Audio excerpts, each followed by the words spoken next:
প্রথমে একটা বাটিতে ১ কাপ পরিমাণে খেসারির ডাল নিয়ে নেব। আপনারা এখানে চাইলে যে কোনো ডাল নিতে পারেন, মসুরের ডাল, মুগ ডাল যে কোনো ডাল নিতে পারেন। তারপরে ডালটাকে খুব ভালো মতো পানি দিয়ে ধুয়ে ভিজিয়ে রাখবো। ডালটা ভিজিয়ে রেখে এরপর আমি পাটায় বেটে নিয়েছি। আপনারা চাইলে ব্লেন্ডারে ব্লেন্ড করে নিতে পারেন। এখন একটা বাটিতে বাঁধাকপি কুচি কুচি করে কেটে নিয়েছি। এখন দিয়ে দেব নুন স্বাদ মতো।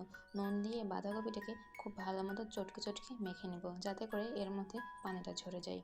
বাঁধাকপিটা ভালো মতো চটকে মেখে নেওয়ার পরে এখন পানিটাকে খুব ভালো মতো চিপে চিপে উঠিয়ে নেব।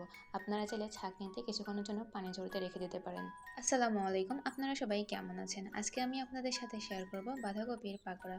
শুরুতেই আমি খেসারির ডাল ভিজিয়ে রেখে বেটে নেওয়ার কথা বলেছিলাম, সেই ডালটা এখন দিয়ে দেব।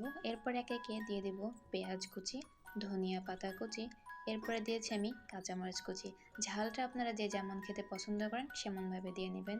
এখন দিয়ে দেব রসুন বাটা, আদা বাটা।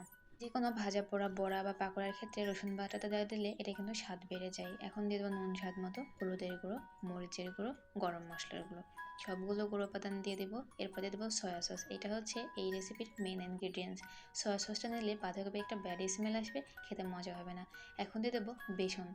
এতে কিন্তু বাঁধাকপির স্মেলটাও চলে যাবে, খেতেও কিন্তু অনেক মজাদার হবে। সবগুলো উপাদান খুব ভালো মতো চটকা চটকা আমি মেখে নিয়েছি। দেখতেই পাচ্ছেন খুব সুন্দর একটা ডো তৈরি হয়ে গেছে। এখন এটাকে পাকোড়ার শেপ দিয়ে নিতে হবে। রেসিপিটি কে কোথা থেকে দেখছেন, ভিডিওটা ভালো লাগলে অবশ্যই কিন্তু কমেন্ট করে জানাবেন এবং নতুন নতুন এবং ইজি মজাদার রেসিপি পেতে এনা ফ্রেন্ডস বিডি কিচেন চ্যানেলটির সাথেই থাকবেন। আগে থেকে একটা প্যানে আমি তেল গরম করে নিয়েছিলাম। মিডিয়াম আঁচে রেখে পাকোড়াগুলো সবের মধ্যে দিয়ে দেব।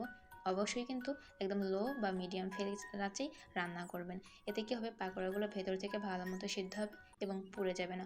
অনেকের ক্ষেত্রেই কিন্তু এই প্রবলেমটা হয়। অনেক জোরে জোরে জাল দিয়ে কিন্তু ভাজলে সেক্ষেত্রে এটা পুড়ে যায়, কিন্তু ভেতরে কাঁচা কাঁচা থেকে যায়।